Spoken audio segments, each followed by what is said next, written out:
नमस्कार. स्वाभिमानी TV news चॅनलच्या बातमीपत्रात आपलं स्वागत.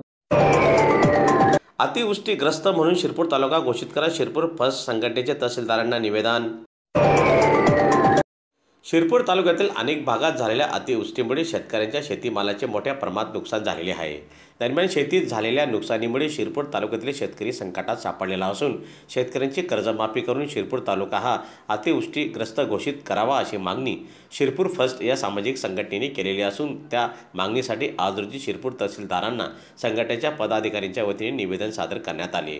दरम्यान शेतकऱ्यांचे कर्जमाफी न झाल्यास दिवाळीनंतर विराट एल्गार मोर्चा काढण्यात येईल असा इशारा देखील संघटनेच्या वतीने प्रशासनाला देण्यात आलेला आहे. आज शिरपूर फर्स्टच्या वतीने शेतकऱ्यांच्या वतीने शिरपूर येथील तहसीलदारांना निवेदन देण्यात आलेले आहे. शिरपूर तालुक्याचा अतिवृष्टीमध्ये जो राज्य सरकारने अतिवृष्टीची घोषणा केली त्यामध्ये शिरपूर तालुक्याला सपशेलपणे डावलण्यात आलेलं आहे. याबाबत अनेक PDF आणि अनेक ठिकाणी त्या PDF फिरत होत्या, परंतु जेव्हा प्रत्यक्षपणे शेतकरी मदत मागायला शासनाकडे गेला तेव्हा त्याला सांगण्यात आलं की अतिवृष्टीमध्ये शिरपूर तालुक्याचा समावेशच नाहीये.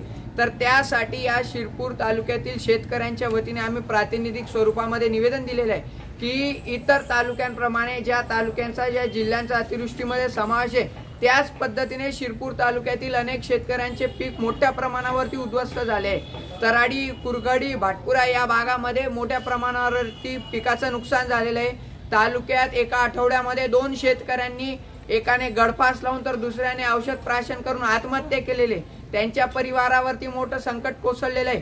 एवढे सगळे शेतकऱ्यांचे विषय असून कोणत्या निकषामध्ये हा शिरपूर तालुका पोहोचत नाही हा खरा तर शिरपूरच्या शेतकरी म्हणून आम्हाला प्रश्न पडलेला आहे. आणि ज्या पद्धतीने राज्य सरकारने घोषणा केलेली होती, तुमचा 7/12 कोरा कोरा कोरा संपूर्ण कर्जमाफीची घोषणा केली होती, तरी त्या घोषणेचा अजूनही कुठेही काही झालेलं नाही. वारंवार शेतकऱ्यांवरती आणि मुळात शिरपूर तालुक्यातील शेतकऱ्यांवरती असा अन्याय का केला जातो हा तर शेतकऱ्यांना प्रश्न पडलेला आहे. अतिवृष्टीची घोषणा केली, त्यामधून तुटपुंजी म्हणून तुम्ही जी मदत देणार आहात त्या मदतीमध्ये देखील शिरपूर तालुक्याचा समावेश होत नाही, ही खरं तर खंताची बाब आहे. आणि शेतकऱ्याच्या वतीने शेतकऱ्याचा एक भूमिपुत्र म्हणून अतिशय शोकांतिका आहे की शेतकरी प्रशासनापर्यंत पोहोचू शकत नाही, तो लढू शकत नाही.